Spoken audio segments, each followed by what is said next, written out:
전체 맞춰놓고. 오케이.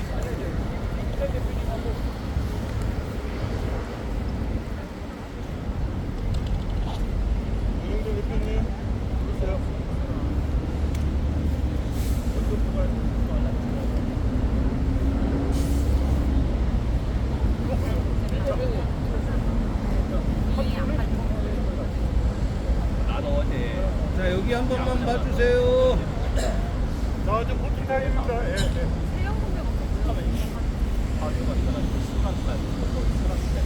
자, 가지고 계신 손피켓 머리 위로 번쩍 들어주시기 바랍니다. 머리 위로 번쩍 들어주시기 바랍니다. 손피켓 가슴 높이 말고 머리 위로.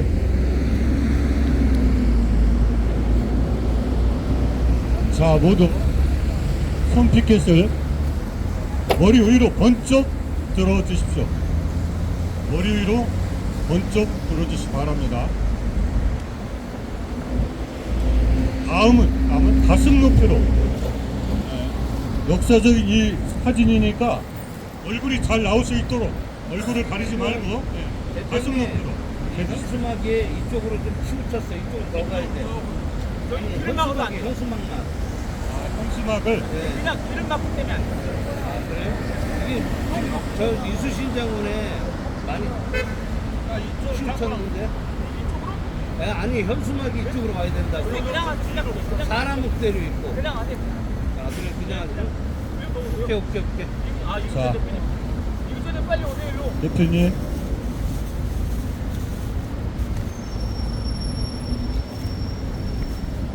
자, 다시 한번 포토타임을 갖도록 하겠습니다. 지금은 손피켓을 모두 좀 당겨주세요. 가슴 높이로 들어주시기 바랍니다.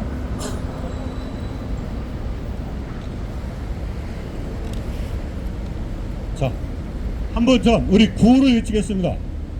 자,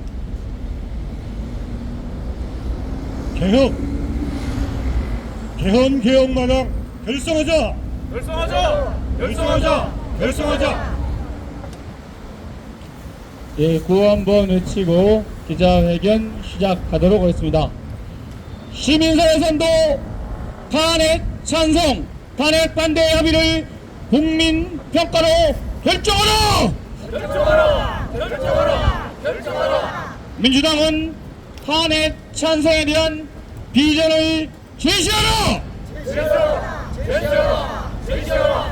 탄핵 반대 국민의힘은 국민 비판 수용하고 혁신하라! 대한 개혁 과제 국민합의 돌출하고 공론화 과정 거쳐 최종 확정하라! 진아이는 전영일 선배님의 죽음에 결코 자유로울 수 없다. 책임져라! 진아이 위원장 면담 요구하는 유족 폭력적 연행하는 진아이를 강력하게 규탄한다! 예, 비가 오고 습한 날씨에도 불구하고 취재에 임해주시는 언론사와 기자님께 진심으로 머리 숙여 감사드립니다. 오늘 기자회견은 탄핵 청원 142만 명 돌파 관련해서 76주년 재헌절 특별 제안에 대한 기자회견입니다. 기자회견 배경을 잠시 설명드리겠습니다. 오늘 기자회견 취지 및 주요 내용은 지난 6월 20일 시작된 윤석열 대통령 탄핵 소추안 즉각 발의 요청에 관한 청원이 7월 15일 142만 명을 돌파하였습니다. 또한 보름 뒤 7월 4일 뒤늦게 시작한 윤석열 대통령 탄핵 소추안 발의 반대에 관한 청원 역시 같은 날 9만 4천여 명을 돌파하고 있습니다. 탄핵 찬성 진영은 탄핵 후 수행할 개혁과제와 비전 등을 확실하게 제시하지 못하고 있습니다. 또한 탄핵 반대 진영 역시 상명 하복에 따라 일방적으로 추진되고 있는 각종 정부 정책에 대한 매서운 비판을 수용하지 못하고 있는 상황입니다. 향후 탄핵 찬반에 대한 국민적 갈등과 대격돌이 불가피하게 되었습니다.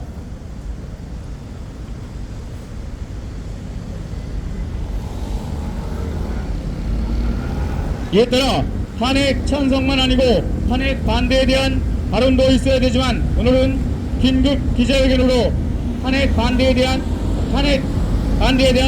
발언하실 분이 참석하지 못했습니다. 유념하여 주시기 바라겠습니다. 차후 양쪽 탄핵 찬성, 탄핵 반대 분들을 함께 모시고 기자회견을 차후에 개최하도록 하겠습니다. 기자회견을 진행하는 행요정감시네트워크 중앙회장 김선홍입니다.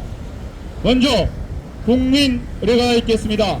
순국선열, 애국지사, 민주열사 및 사회적 참사와 중대재해 및 각종 산업재해, 특히 한국전쟁 과정에서 대규모로 학살당한 민간인 원혼 및 그 명예를 회복시키지 못하고 극단적 선택 또는 질병 등으로 생을 마감한 유족들에 대한 묵념이 있겠습니다.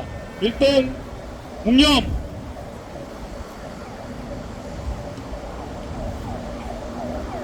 바로 이어서 극단적 선택으로 생을 마감하신 한국전쟁 전후 민간인 피학살자 유족 전영일 선배님을 떠나보내며 이정호 인천 강화유족 회장님을 대신하여 이근철 국민연대 대표님의 대독하시겠습니다.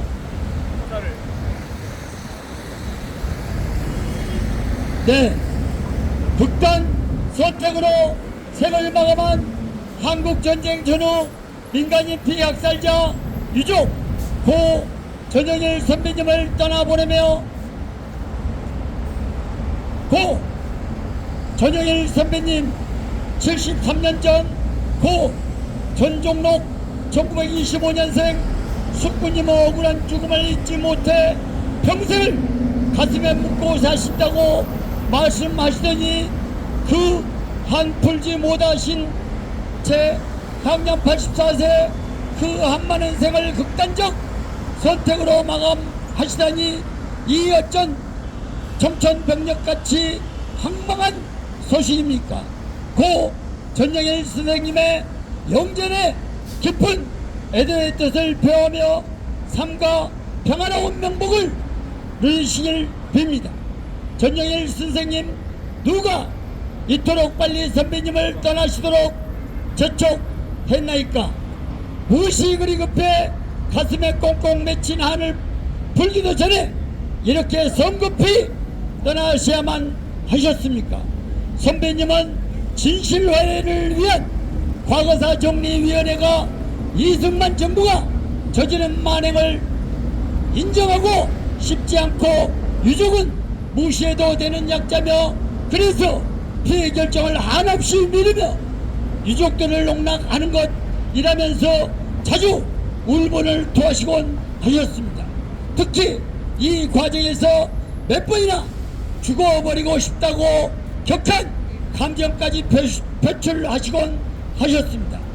그 말씀들이 아직도 깃전에 쟁쟁합니다.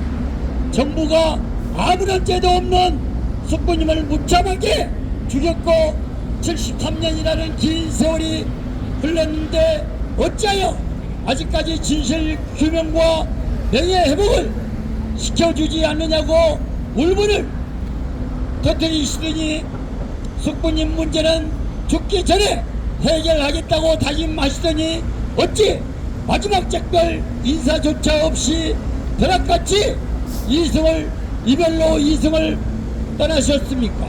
결국 유족의 애타는 마음은 외면한 채 그동안 시간 끌기와 무책임 등으로 일관해온 진아이가 선배님의 화병을 도지게 했고 결국 선배님을 죽음으로 내몬 가장 중요한 원인이라는 생각을 지울 수가 없습니다. 따라서 진아이는 선배님의 죽음에 결코 자유로울 수 없으며 그 책임 또한 응당 책임져야 마땅할 것입니다. 선배님 우리 모든 유족들과 마찬가지로 선배님께서도 73년이란 긴 세월을 빨갱이 가족 또는 부역자 가족이라는 손가락질을 받고 온갖 수모를 당했을 것입니다. 마치 좋은 글씨가 새겨진 것처럼 아니 족쇄처럼 목에 채워진 연자절한 멍에를 짊어지고 늘 사회생활에서 차별을 받았고 그것이 결정적 걸림돌이 되었을 것입니다.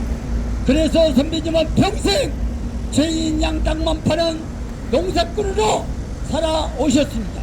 하지만 또 다른 마음 한편에서는 숙부님 문제 하나 매듭을 짓지 못하는 나약한 나 자신을 한없이 원망할 정도로 나 스스로 부끄럽다고 자책까지 하시면서 운동생활을 하신다는 말씀을 전해 들었습니다.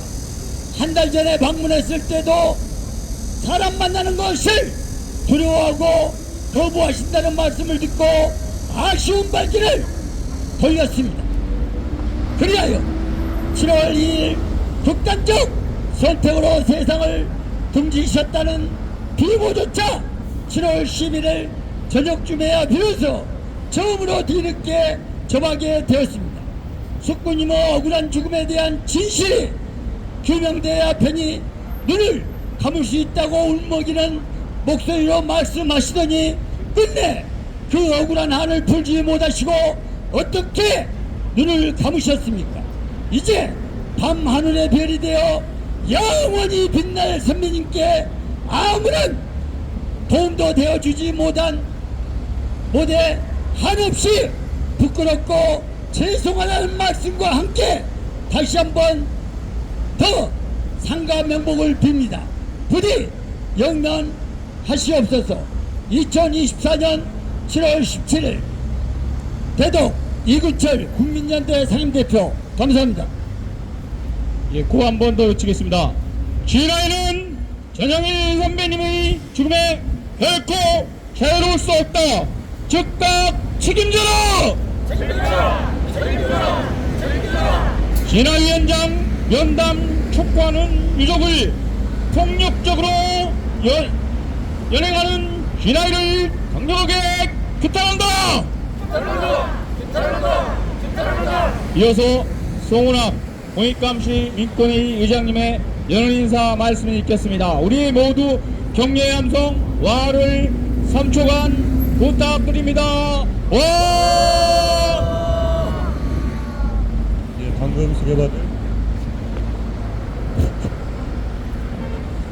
예, 방금 어디 마이크가 잘 안 나왔는데 예.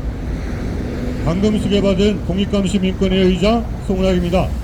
오늘 우리는 보통의 기재회견과는 매우 다른 돌아가신 분을 위한 추모하는 글을 낭독하는 것으로부터 시작됐습니다.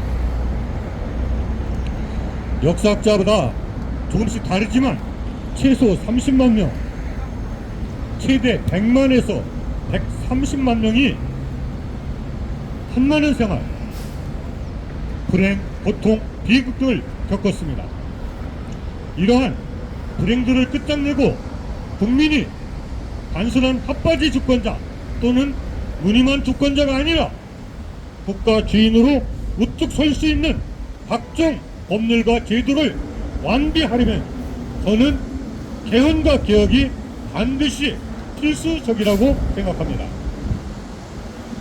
최근 우리나라는 지구적 차원의 기후위기와 생물 다양성 위기, 신냉전 위기 또는 적어도 지정학적 신삼각 동맹 등 출현 등으로 여러가지 위기에 직면하고 있습니다. 점점 격화되고 있는 남북 대결 위기에 더해 고물가, 고환율, 고유가 등 이른바 3고 경제 위기, 그리고 인구 절벽, 디지털 전환, 양극화와 불평등 대립 심화, 저성장, 지역 소멸, 취업률 악화, 지역 대립, 진영 대립, 그리고 세대 대립 등이 얽히고 설켜 있습니다. 그리고 이 모든 갈등과 대립이 이른바 탄핵, 찬반을 둘러싼 대격돌과 극한 대립으로 치닫을 것이 분명합니다. 저는 오늘날 우리가 겪고 있는 이 복합 가정 중첩 위기는 1945년 찾아온 해방 이후에 찾아온 극심한 이념 대립 때 비슷하다고 생각합니다. 좌우 갈등, 그런데 어찌 보면 이러한 위기야말로 우리가 어떠한 선택을 하느냐, 무엇을 결단할 것인가에 따라서 각종 문제로 가득 찬 우리 사회를 새로운 시대로 전환할 수 있는 좋은 후기가 된다고 생각합니다. 이를 위해서는 우리 모두 반드시 국민이 주권자로서 대접받는 그러한 헌법, 그리고 여러 가지 개혁을 만들어야만 하겠습니다. 제가 잠시 뒤 다른 우리 개혁을 요구하는 자유 발언하시는 각 단체, 참여단체 대표님들의 말씀을 듣고 마무리 발언에서 이어가도록 하겠습니다. 구호 한 번 더 외치겠습니다. 시민사회에서도 탄핵 찬성, 탄핵 반대 합의를 국민평가로 결정하라! 민주당은 탄핵 찬성에 대한 비전을 제시하라! 탄핵 반대 국민의힘은 국민비판 수용하고 혁신하라! 이어서 강인희 한국전쟁 전후 민간인 피학살자 전국연합회 집행위원장님의 발언이 있겠습니다.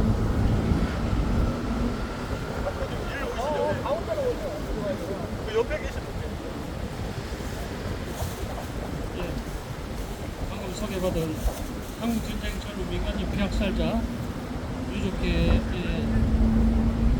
집행위원장 맡고 있는 강인입니다. 반갑습니다. 예, 아까도 먼저 수모 말씀을 해주셨습니다. 근데 진아이는 정말 문제가 많은 집단입니다.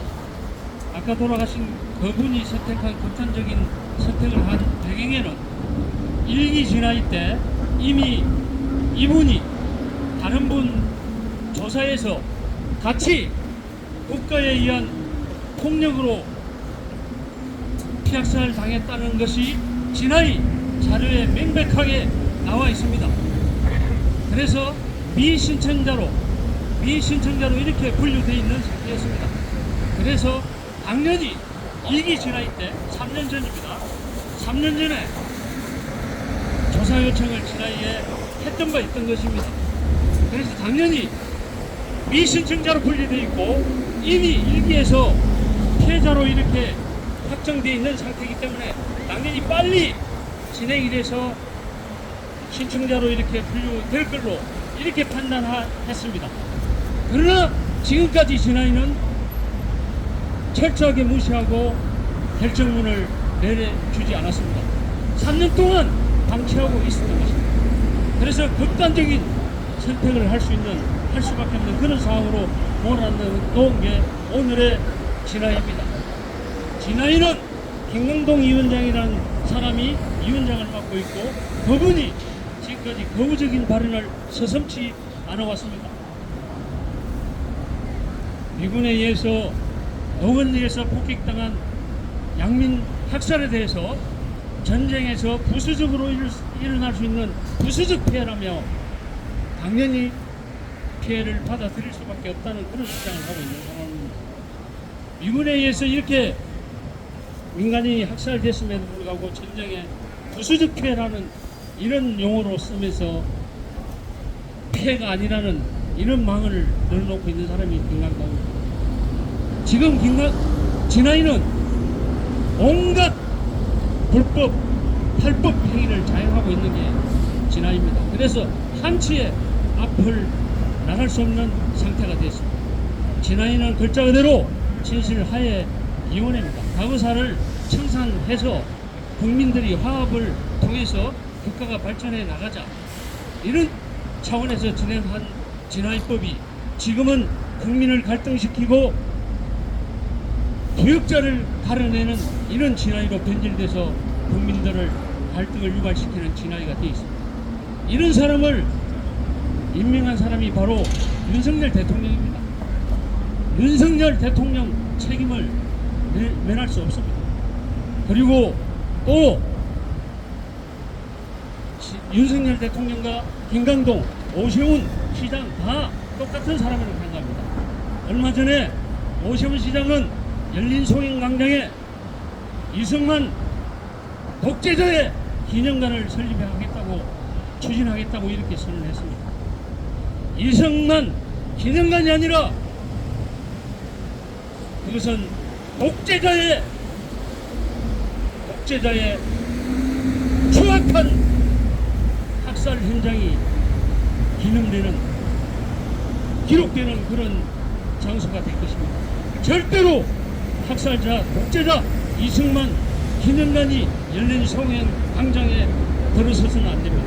이것은 4.19 영령들을 모독하는 것이고 우리나라 민주주의를 모독하는 행위이기 때문에 결단코 반대하며 저지해야 될 것입니다.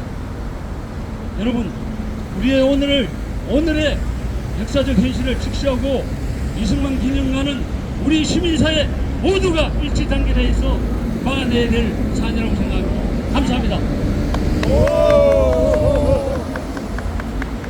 이어서 김장석 법치 민주화를 위한 무학클럽 회장님의 발언이 있겠습니다. 방금 소개받은 법치민주화를 위한 무학클럽 대표를 맡고 있는 김장석입니다. 저는 현장 일선에서 이렇게 우리나라 사법적폐에 대해서 이걸 개혁하기 위해서 한 20년 넘게 지금 활동해 오고 있는데 우리 사회가 어디 한 군데 병통이 들지 않을 것이 없을 정도로 사방이 썩어 문드러져 있습니다. 여기에 1등 공신이 두말할 것도 없이 국가 형벌권을 장악하고서 온갖 악행과 전행을 일삼았던 일단의 정치검찰이 여기 중심에 있습니다. 이 자들이 지금까지 온갖 조작과 공작을 통해서 민주주의를 짓밟고 사법을 파괴하고 민생을 파탄내고 이 나라 민주주의를 짓밟아왔습니다. 흔히들 우리가 지금 세대를 갖다 87년 민주화 체제다 이렇게 얘기를 하는데 저는 물론 87년 민주화를 통해서 군부독재라는 이 괴물 집단을 우리가 무너뜨렸지만은 여기에 또 다른 괴물 집단인 바로 이 정치검찰, 검찰들 이 괴물 집단을 우리가 만들어냈습니다. 지금 이 나라에서 가장 문제가 되고 있는 것이 정치인은 실종되고 사법정의는 없어졌습니다. 사법이 정치화가 되고 정치가 사법화가 되고 이것은 BC 7세기경의 관자는 보복 형벌을 일삼고 법령을 어지럽히고 그러면서 변소를 늘어놓는 순간 국가사회는 부패하고 국가는 망초가 된다고 그랬습니다. 그런데 이 자들은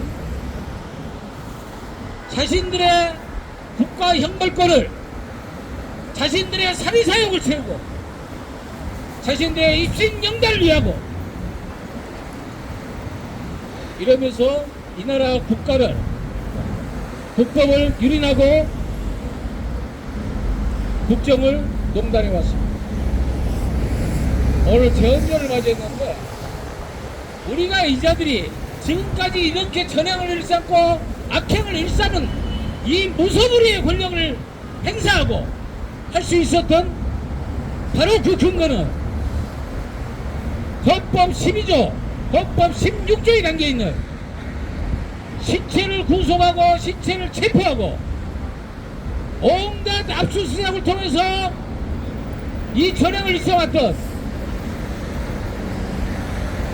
영장 청구 독점권에 있습니다. 여기 12조 3항에 보면은 영장 청구를 독점할 수 있는 권한을 검사의 신청에 의하여 이 9글자를 못 박아놨습니다.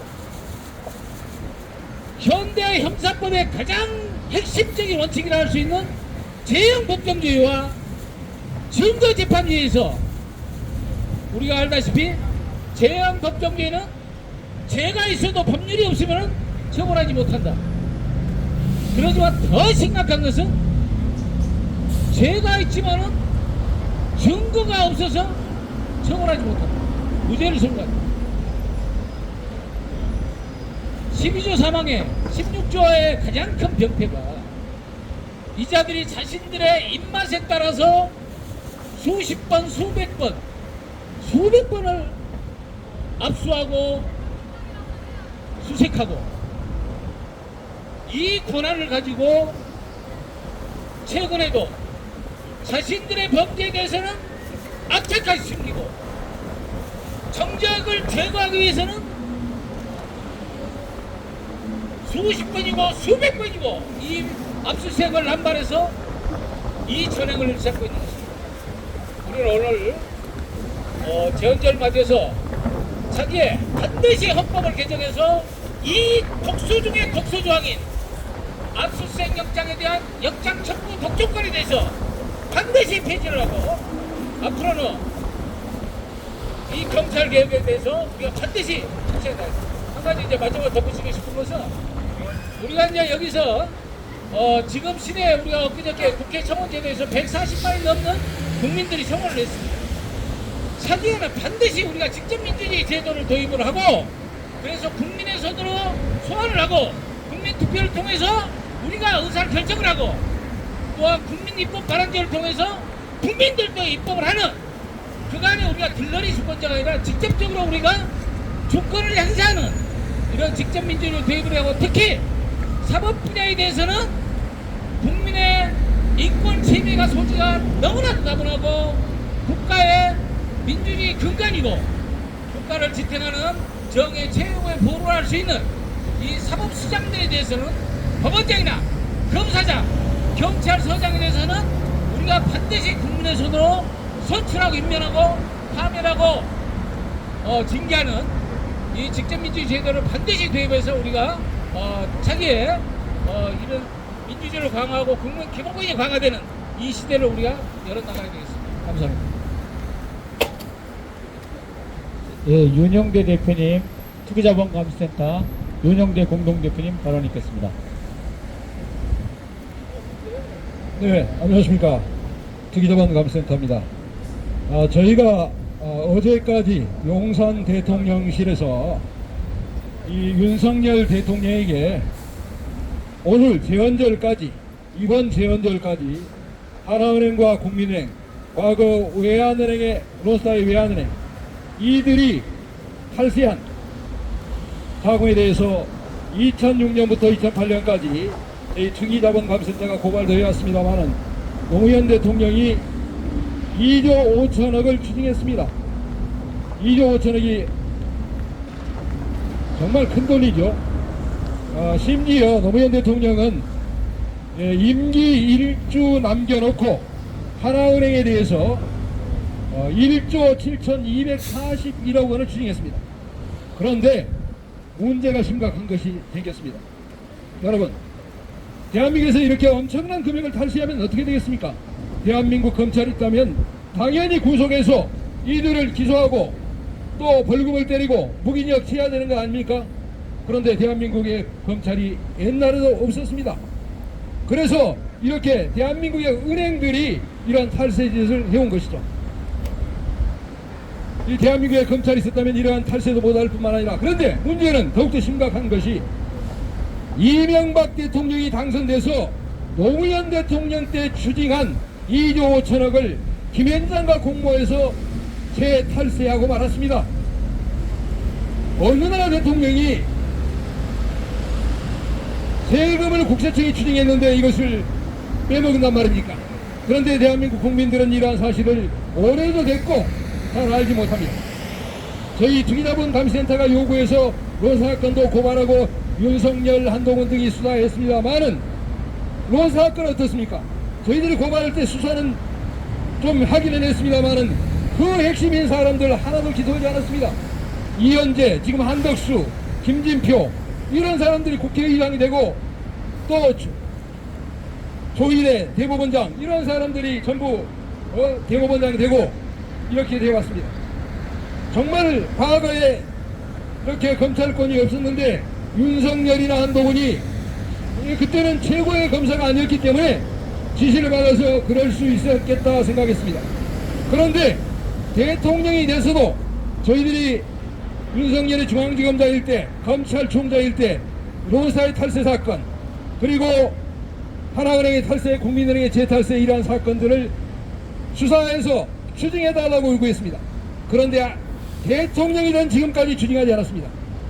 그래서 이들이 탈세한 금액, 이명박이 그 친구 김현장의 이재우, 그리고 하나은행의 김승희와 더불어서 대통령이 되자마자 1조 7,241억 원을 내줬습니다. 그리고 특히 중요한 것은 이 탈세를 추징했기 때문에 탈세를 빼먹기 위해서는 조세심판원을 통해서 빼먹습니다. 그런데 그 당시에 이명박은 이재우 김현장 대표 절친한 친구 청계단 아니겠습니까? 이런 사람들의 요구로 김현장 고문인 한승수를 국무총리로 만들었습니다. 그러면서 이 조세심판원이 옛날에는 재경부 소관이었습니다. 그런데 이것을 국무총리 소관으로 만들어서 과천에 있는 것을 취임하자마자 이거 종로로 옮겨가지고 빼먹었습니다. 그래서 조세심판원을 저희들이 고발했습니다마는 더욱더 문제는 이때 빼먹을 때 한승수가 2009년 9월 4일에 빼먹고 김현장에 또다시 가서 뇌물을 받은 거 아닙니까? 특히 한승수가 이 조세심판원을 와해했습니다. 외환은행 사건 담당 심판부 주심 이영우와 이광호를 대기 발령하고 말았습니다. 인사권자 아닙니까? 그러니 이 심판부가 제대로 작동할 수 없는 거죠. 그래서 심판부가 바뀌었습니다. 저는 심판부로 바뀌었는데 여기에 주심이 박동식입니다. 그런데 이 박동식의 아들이 검사였습니다. 그런데 문제는 이렇게 불법적으로 빼먹었기 때문에 이것을 입막음할 필요가 있었습니다. 그래서 김현장이 이 주심인 이영우를 김현장이 또 데려다가 뇌물을 주고, 또 이강호와 박동식은 3일의 계급인 김현장과 공무에서 재탈세한 3일의 계급인이 데려다가 뇌물을 줬습니다. 그때 저희들은 조세심판원을 고발했는데 이 조세심판원을 고발하니까 검찰이 수사하지 않았습니다. 경찰로 내려보냈습니다. 그러니 알고 보니까 막 그때 한동훈이 2009년도에 이명박의 부하가 된 것 아닙니까? 그런데 때마침 김현장은 한동훈의 부인 진은정을 데려다가 뇌물을 줬습니다. 그 당시에 한동훈의 직속상과인 권재진 아들도 데려다가 뇌물을 줬습니다.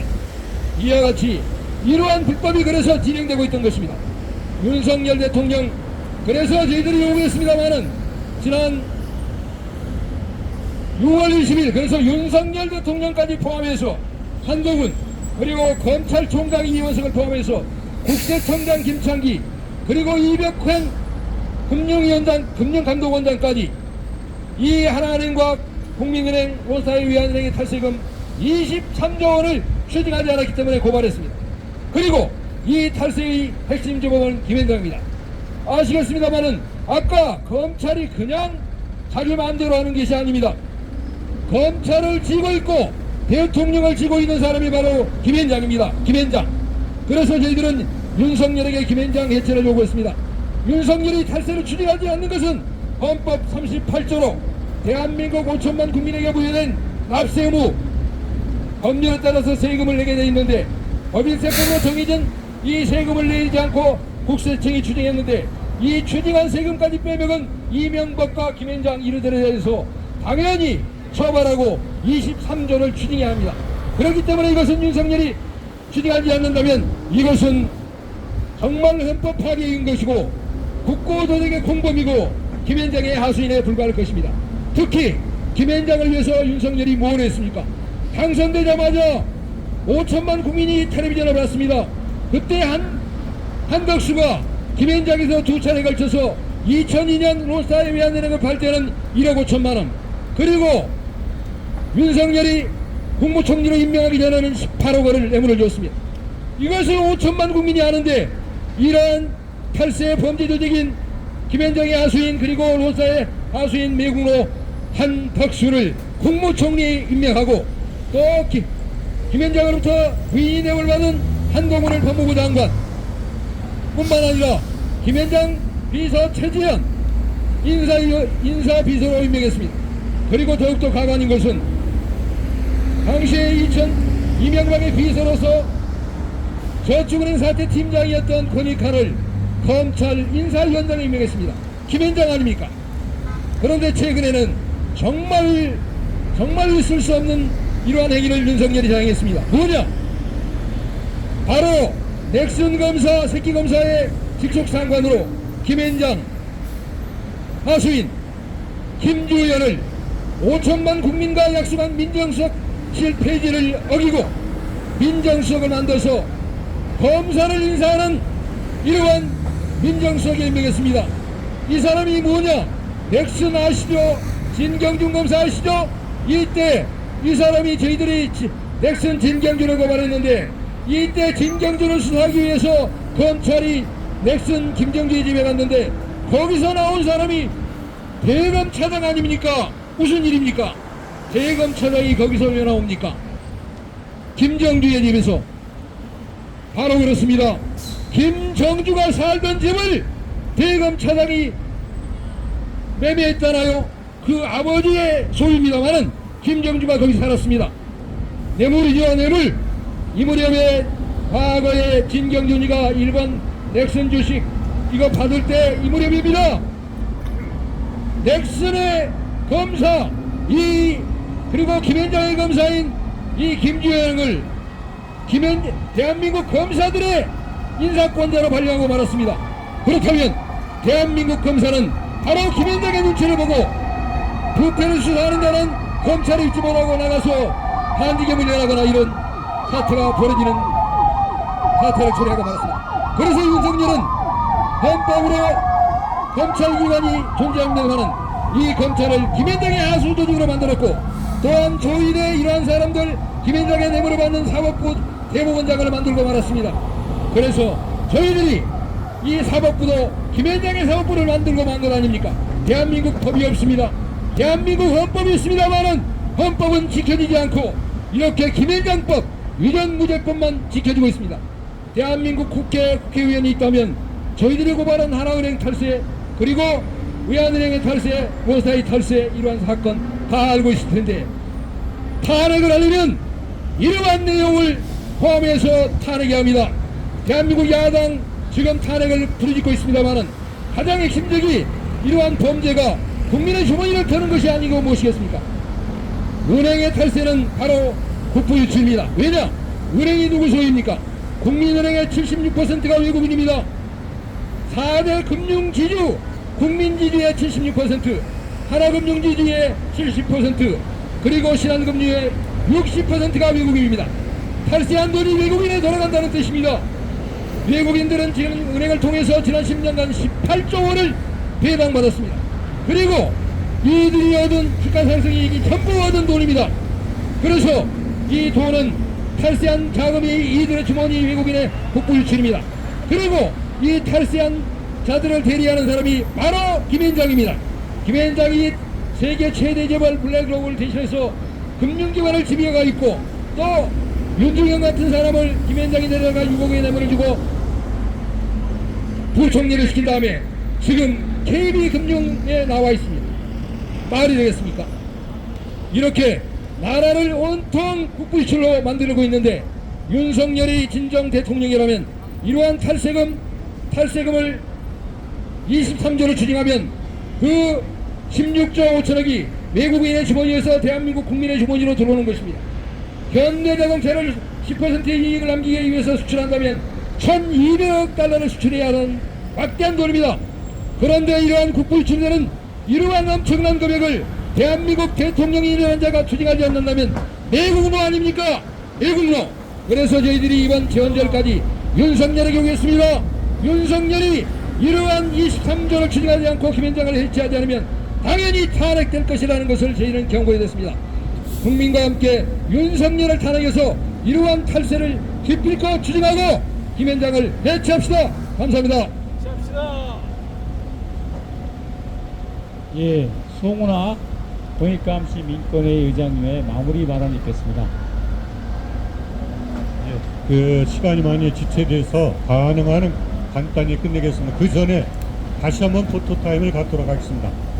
예, 현수막을 티켓을 높이 들어주십시오. 예.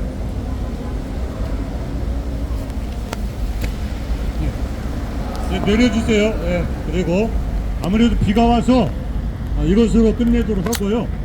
저희들이 드리고 싶은 말씀은 별도